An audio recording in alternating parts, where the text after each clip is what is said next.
hope you are doing well. I'm your Sarwazir Imam here. अगर अभी तक आप लोगों ने मेरे चैनल को इंटरनेशनल फिजिक्स विद वजीर को अगर आप लोगों ने अभी तक सब्सक्राइब नहीं किया है तो सबसे पहले ये काम करें कि मेरे चैनल को सब्सक्राइब करें।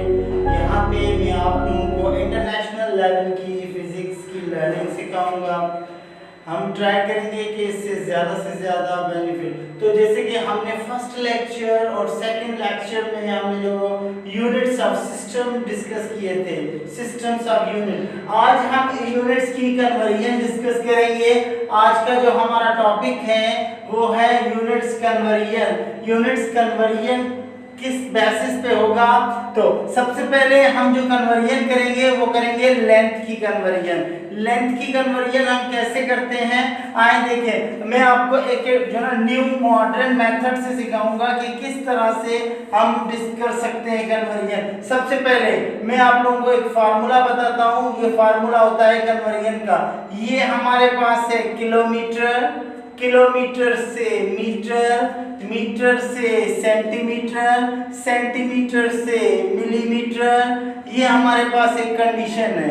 अब देखें, अब आप लोगों को इनको कन्वर्ट करना है कि किलोमीटर को मीटर में, मीटर को सेंटीमीटर में, सेंटीमीटर को मिलीमीटर में। तो सबसे पहले आप देख लें कि मैं आपको एक ट्रेंड बता रहा हूँ। जब भी आप किलोमीटर टू मीटर जाएं तो आप इसको 1000 से मल्टीप्लाई करेंगे। जब भी आप मीटर से सेंटीमीटर में जाएं तो इसको आप 100 से मल्टीप्लाई करेंगे। जब भी आप सेंटीमीटर टू मिलीमीटर जाएं तो आप इसको 10 से मल्टीप्लाई करेंगे। ये था किलोमीटर से मीटर, मीटर से सेंटीमीटर, सेंटीमीटर टू मिलीमीटर। अब हम क्या करेंगे? Millimetre to centimetre, centimetre to metre, metre to kilometre. तो हमें क्या करना पड़ेगा? मिलीमीटर टू सेंटीमीटर जाएंगे तो हम क्या करेंगे? इसको डिवाइड करेंगे 10 से, 10 से डिवाइड करेंगे। फिर सेंटीमीटर टू मीटर जाएंगे तो 100 से डिवाइड करेंगे। फिर मीटर टू किलोमीटर जाएंगे तो हम 1000 से इसको डिवाइड करेंगे। तो ये फार्मूला आप लोग ज़हन में रख दें कि kilometre to metre, metre to centimetre, centimetre to millimetre हम किस तरह से कन्वर्जन कर सकते हैं। आए हम इसके 2-3 एग्जाम्पल लेते हैं।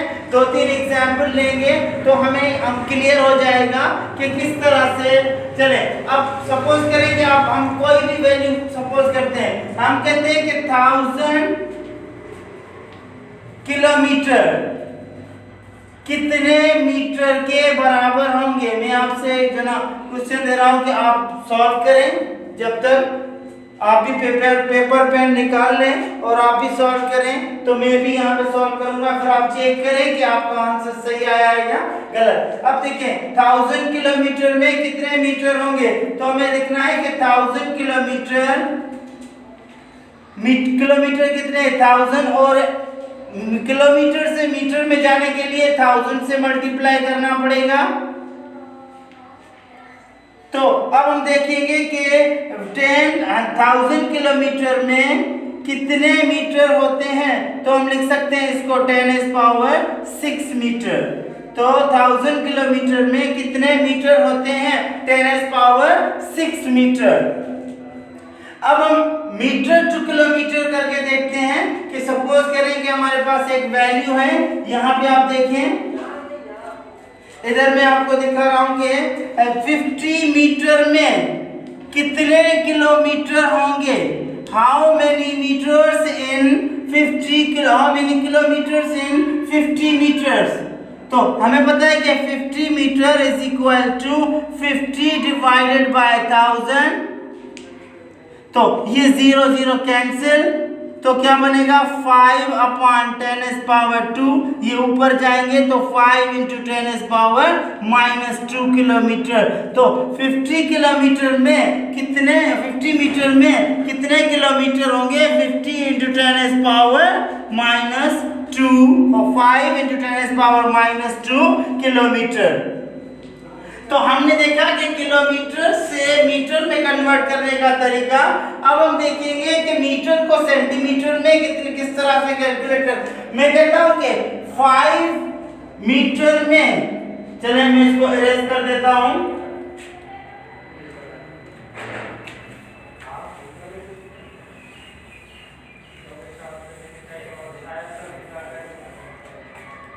इधर ध्यान दीजिए, आप भी अपने पास पेपर पेन रखें, आप भी सॉल्व करें।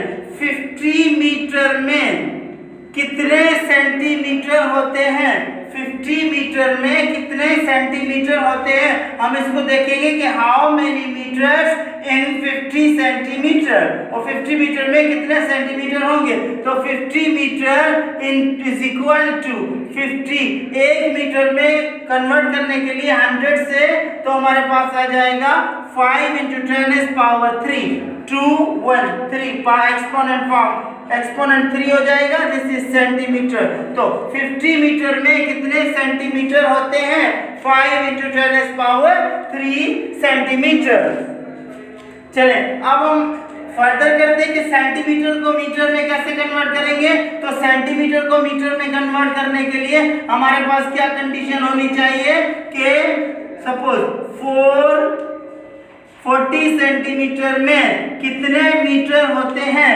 40 सेंटीमीटर में कितने मीटर होते हैं? तो हमें पता है कि 40 centimetre is equal to 40 centimetre is equal to how many metres. अब देखें कि 40 डिवाइडेड बाय 100 हो जाएगा, 0 0 कैंसिल, तो ये बनेगा 4 × 10⁻⁻1 मीटर। तो 40 सेंटीमीटर में कितने होंगे?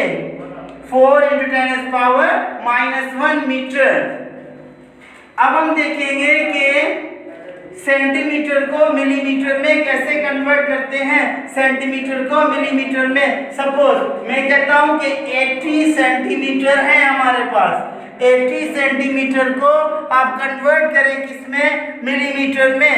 तो मिलीमीटर कितने होंगे? This is millimetre. 80 सेंटीमीटर में कितने मिलीमीटर होंगे? तो 80 सेंटीमीटर इज इक्वल टू, इसको कन्वर्ट करने के लिए डिवाइड करना, मल्टीप्लाई करना पड़ेगा 10 से। तो 80 centimetre is equal to 8 × 10⁻² millimetre. This is the conversion from centimetre to millimetre. अब आप देखिए कि हमारे पास मिलीमीटर को सपोज 50 मिलीमीटर कितने सेंटीमीटर के बराबर होते हैं? तो 50 मिलीमीटर इज इक्वल टू, इस जब भी मिलीमीटर 2 सेंटीमीटर जाना होगा तो 10 से डिवाइड, तो ये बनेगा 50 millimetre is equal to 5 centimetre. 50 millimetre is equal to 5 centimetre. तो ये कन्वर्जन हमारे पास हुई कि millimetre to kilometre to metre, metre to centimetre, centimetre to millimetre. Okay, तो अब हमने देखा कि किलोमीटर को मीटर में, मीटर को सेंटीमीटर में, सेंटीमीटर को मिलीमीटर में हमने कैसे कन्वर्ट किया। अब हम देखेंगे कि माइल को यार्ड में, सपोज माइल को हम लिखें यार्ड में, यार्ड को हम लिखेंगे फुट में, फुट को हम इंचेस में किस तरह से कन्वर्ट करते हैं। ठीक है, तो सबसे पहले माइल को जब हम यार्ड में कन्वर्ट करेंगे, माइल को यार्ड में कन्वर्ट करेंगे तो हम मल्टीप्लाई करेंगे 1760 से। 1760 से जब यार्ड को हम फुट में कन्वर्ट करेंगे तो हम मल्टीप्लाई करेंगे 3 से। जब फुट को हम इंचेस में कन्वर्ट करेंगे तो हम मल्टीप्लाई करेंगे 12 से। और जब हम इंचेस को फुट में कन्वर्ट करेंगे तो डिवाइड करेंगे 12 से। जब हम फुट को यार्ड में कन्वर्ट करेंगे तो हम डिवाइड करेंगे 3 से। जब हम यार्ड को माइल में कन्वर्ट करेंगे तो हम डिवाइड करेंगे 1760 से।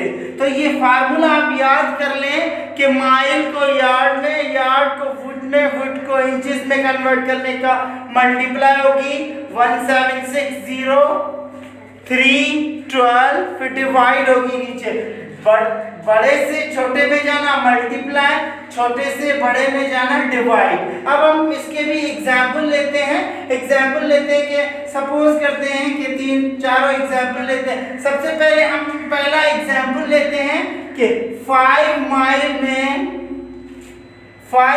में कितने यार्ड होते हैं। 5 माइल में कितने यार्ड होते हैं। चलो 5 माइल में लिखें या 2 माइल में कितने यार्ड होते हैं। तो 2 माइल इज इक्वल टू 2 एक के कितने होते हैं 1760। तो हम इसको मल्टीप्लाई करेंगे कि 2 माइल इज इक्वल टू 2, ये आ जाएगा यहाँ पे, इसको मल्टीप्लाई अगर हम करें 1760 इंटू 2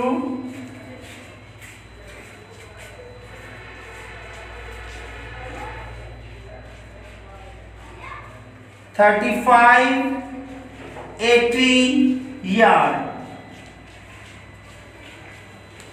तो देखिए माइल को यार्ड में कन्वर्ट करना बहुत आसान है कि हम इसको क्या कर सकते हैं कि 2 माइल में कितने यार्ड होते हैं 3580 यार्ड। अगर 3 हो जाएगा इधर 3 4 4 5 5 6, तो आप माइल को इजीली यार्ड में कन्वर्ट कर सकते हैं किससे 1760 से मल्टीप्लाई करके। ओके, नेक्स्ट हम यार्ड को माइल में कैसे कन्वर्ट कर सकते हैं। तो 2 mile is equal to 3580 yard के बराबर होता है। अब हम क्या करेंगे, यार्ड को माइल में कन्वर्ट करेंगे। सपोज मैं कहता हूं कि 3 यार्ड में कितने माइल होते हैं। 3 यार्ड में कितने माइल होंगे, तो हम क्या करेंगे 3 yard is equal to 3/1760 mile. इस तरह से आप कैलकुलेटर में यूज करके इसको कर सकते हैं। तो माइल को यार्ड में मल्टीप्लाई, यार्ड टू माइल जाना डिवाइडेड। ठीक है, अब हम फर्दर देखते हैं कन्वर्जन के यार्ड को फुट में कैसे करेंगे। Suppose 5 yard is equal to dash feet. ठीक है, कितने फीट के बराबर होगा, तो 5 yard is equal to 5 into 3, तो ये बराबर हो जाएगा 15 फीट। ठीक है, तो यार्ड से फुट में कन्वर्ट करने के लिए मल्टीप्लाई करेंगे 3 से। अब मैं कहता हूं कि 9 फीट में कितने यार्ड होते हैं।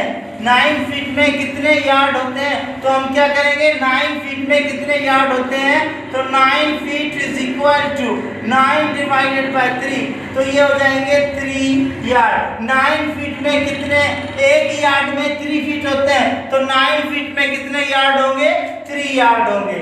ओके, और हमारे पास है कि फुट को इंचेस में कन्वर्ट करना, ये भी बहुत इजी है कि मैं कहता हूं कि 25 फीट में 25 चलो 25 या 10 फीट में हमारे पास कितने इंचेस होते हैं। तो हम ये तो इजी है बहुत, 10 feet is equal to 10 multiply by 12, तो ये हो जाएगा 120। तो 10 feet is equal to 10 into, ये हो जाएगा 120 इंचेस। तो एक 10 फीट में कितने इंचेस होते हैं 10 फीट।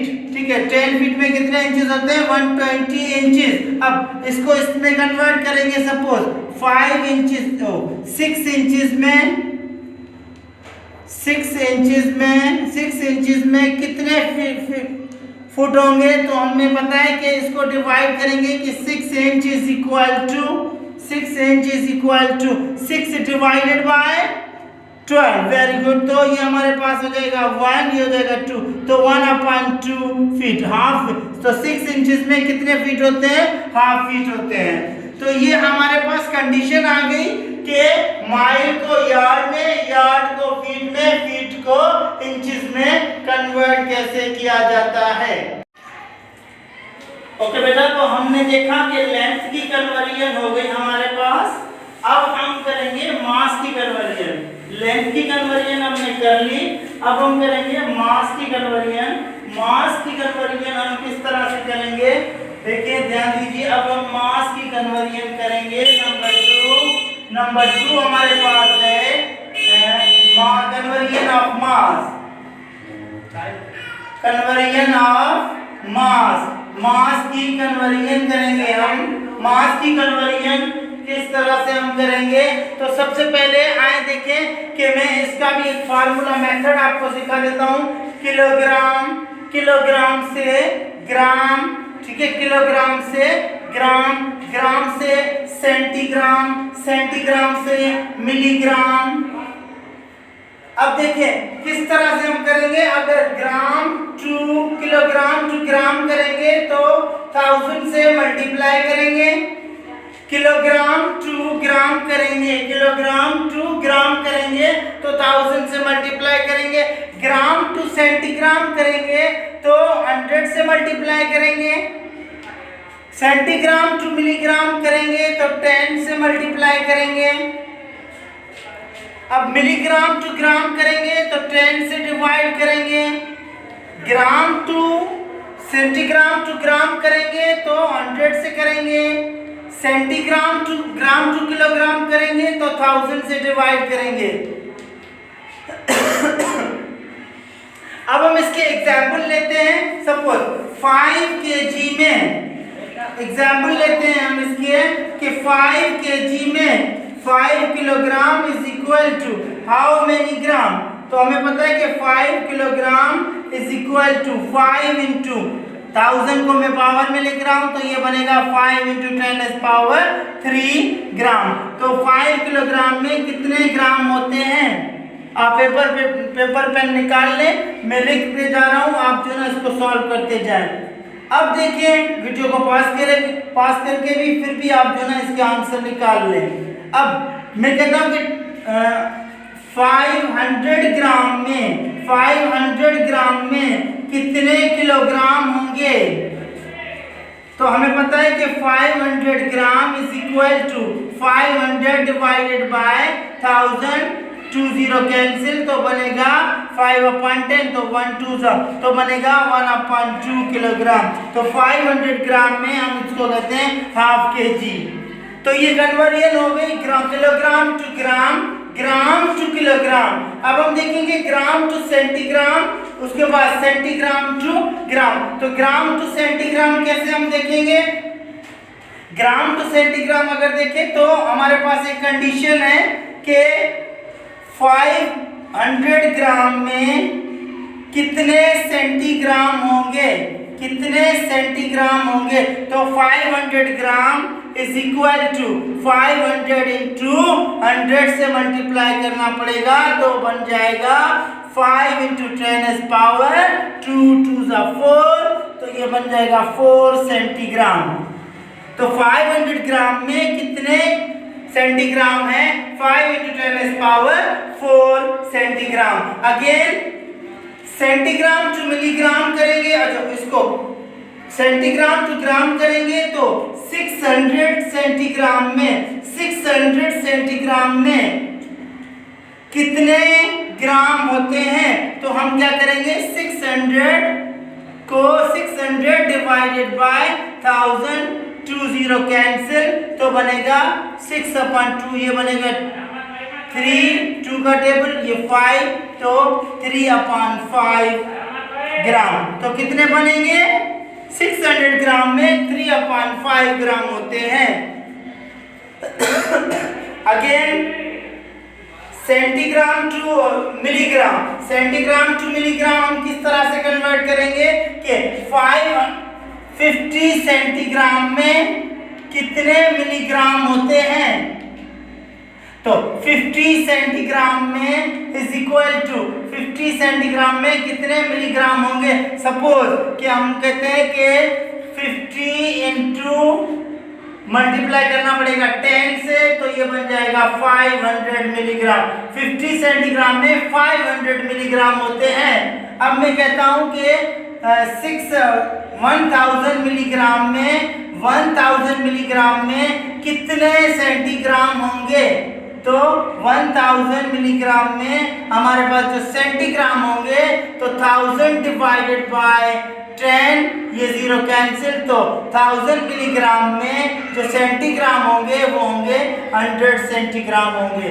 तो ये हमारे पास किसकी कन्वर्जन थी? मास की कन्वर्जन, कि मास भी हम कन्वर्ट कर सकते हैं। एक और मैं आपको कंडीशन यहाँ पे थोड़ी जो है लेक्चर बड़ा हो जाएगा, इसलिए मैं ज्यादातर आप लोगों को होप के समझ में तो आ गया होगा कि ये किस तरह से होंगे। मैं एक और चार्ट आप लोगों को सिखा देता हूँ कि टन को, ठीक है, टन को केजी में, केजी को ग्राम में, ग्राम को मिलीग्राम में कैसे कन्वर्ट करते हैं। तो इसमें टन को केजी में कन्वर्ट करेंगे तब भी ये पॉइंट याद रख लें, 1000 से ग्राम को किलोग्राम में करेंगे, फिर भी 1000 से ग्राम को मिलीग्राम में करेंगे तब भी 1000 से मल्टीप्लाई, तो ये तीनों मल्टीप्लाई होंगे। अब इसको अगर इधर कन्वर्ट करेंगे तो डिवाइडेड बाय 1000, इस ग्राम टू किलोग्राम होगा तो divided by 1000, and kilogram to ये होगा टन होगा तो भी डिवाइडेड बाय 1000। तो ये पूरी कंडीशन क्या है हमारे पास? ये पूरी कंडीशन है कि टन को केजी में, केजी को ग्राम में, ग्राम को मिलीग्राम में, और मिलीग्राम को ग्राम में, ग्राम को किलोग्राम में, किलोग्राम को टन में, तो ये डिवाइड करना होगा। तो इसके मैं एग्जांपल नहीं ले रहा, अब होप के समझ में आ गया होगा। तो this is the conversion of मास। अब हम कन्वर्जन करेंगे टाइम की, अब हम कन्वर्जन करेंगे टाइम की। ओके, अब हमने मास की कन्वर्जन देख ली, अब हम देखेंगे टाइम की कन्वर्जन। टाइम की कन्वर्जन किस तरह से हम देखेंगे, इसको हम देखेंगे कि टाइम की कन्वर्जन किस तरह से होगी। तो टाइम की कन्वर्जन आए देखें कि टाइम की कन्वर्जन किस तरह से होगी। तो हम टाइम की कन्वर्जन देखने के लिए टाइम की कन्वर्जन में भी एक आपको मैं formula number 3 time conversion, number 3 time conversion. Time की कन्वर्जन हम कर सकते हैं इजीली। सबसे पहले वीक के बाद हमारे पास है डे, डेज के पास है हमारे पास और, उसके बाद हमारे पास है मिनट्स, उसके बाद हमारे पास है मिनट्स के बाद हमारे पास है सेकंड। ठीक है, ये देखिए week, days, hours, minute and second. तो ये देखिए वीक, डेज, आवर्स, मिनट्स और सेकंड। तो वीक में, डेज में जाने के लिए क्या करना पड़ेगा? 7 से मल्टीप्लाई करना पड़ेगा। डेज को आवर्स में जाने के लिए क्या करना पड़ेगा? डेज में आवर्स में जाने के लिए 24 से मल्टीप्लाई करना पड़ेगा। आवर्स को मिनट्स में जाने के लिए क्या करना पड़ेगा? 60 से मल्टीप्लाई करना पड़ेगा। और मिनट्स को सेकंड में जाने के लिए 60 से मल्टीप्लाई करना पड़ेगा। लेकिन सेकंड को मिनट्स में जाने के लिए 60 से डिवाइड करना पड़ेगा। मिनट्स को आवर्स में जाने के लिए 60 से डिवाइड करना पड़ेगा। आवर्स को डेज में जाने के लिए 24 से डिवाइड करना पड़ेगा। डेज को वीक में जाने के लिए भी क्या करना पड़ेगा? 7 से डिवाइड करना पड़ेगा। तो ये मैंने आप लोगों को फार्मूला बता दिया कि वीक में से डेज, डेज में से आवर्स, आवर्स में से मिनट्स, मिनट्स में से सेकंड में जाने के लिए। लेकिन सेकंड से मिनट्स में, मिनट्स से आवर्स में, आवर्स में से डेज में, डेज में से वीक में जाने के लिए हम क्या करेंगे? इस तरह से करेंगे। अब हमें पता है कि एक और मैं आपको इसका फार्मूला बता देता हूं कि 1 ईयर जो होता है हमारे पास, एक ईयर में कितने डेज होते हैं? 365 डेज। ये आप पॉइंट याद रख लें। ठीक है, एक ईयर में कितने, और 1 ईयर में कितने वीक होते हैं? 1 ईयर में वीक होते हैं 52 वीक। 1 ईयर में। और 1 ईयर में कितने मंथ होते हैं? 1 ईयर में कितने मंथ होते हैं? 12 मंथ्स होते हैं। तो आप इसकी कन्वर्जन इजीली कर सकते हैं। अब मैं आपको एक एग्जांपल के तौर पे इसका एग्जांपल दे देता हूं कि 4 वीक में कितने सेकंड होंगे? 4 week is equal to how many second? अब ये मैं एक एग्जांपल कर लेता हूं कि 4 वीक्स में कितने सेकंड्स होंगे। तो आए देखिए कि 4 वीक्स में 4 वीक, पहले वीक से हमें किस में जाना पड़ेगा? डेज। तो 4 इंटू, इधर देखिए, वीक में से किस में जाना पड़ेगा? डेज। तो 4 इंटू 24 और फिर आवर्स में 60, फिर आवर्स से सेकंड में इंटू 60। तो इसकी जो कैलकुलेशन होगी वो आप कैलकुलेटर पे कर लें, जो भी मिलेगी वो इसके सेकंड के बराबर होगी। तो इजी है टाइम को कन्वर्ट करना। तो this is all about the time conversion. अब हम प्रीफिक्स एंड सुफिक्स पढ़ते हैं। प्रीफिक्स एंड स्टूडेंट्स, अब हम जो ना प्रीफिक्स डिस्कस करेंगे। प्रीफिक्स हमारे पास पॉजिटिव भी होते हैं, नेगेटिव भी होते हैं। सबसे पहले अगर हम नीचे से ऊपर जाएं तो ठीक है, तो सबसे पहले हमारे पास होता है डीका। डीका को हम रिप्रेजेंट करते हैं डी। डीका का मकसद है कि ये 10⁻⁴ के बराबर होता है। उसके बाद होता है हमारे पास हेक्टा। हेक्टा हम किसको कहते हैं? This is hecto. Hecto is equal to, this is H. H is equal to 10⁻²। After that kilo, के से रिप्रेजेंट करते हैं किलो से, ठीक है। Kilo is equal to 10⁻3। After that हमारे पास होगा mega. This is M. M is equal to mega. Mega is equal to 10⁻6। After that mega के बाद after that giga. It's giga. It's 10⁻9. Giga is 10⁻9. After that हमारे पास होगा टेरा। टेरा it is 10⁻12. After that हमारे पास होगा पेट्रा। इसको हम रिप्रेजेंट करते हैं P से। This is Petra.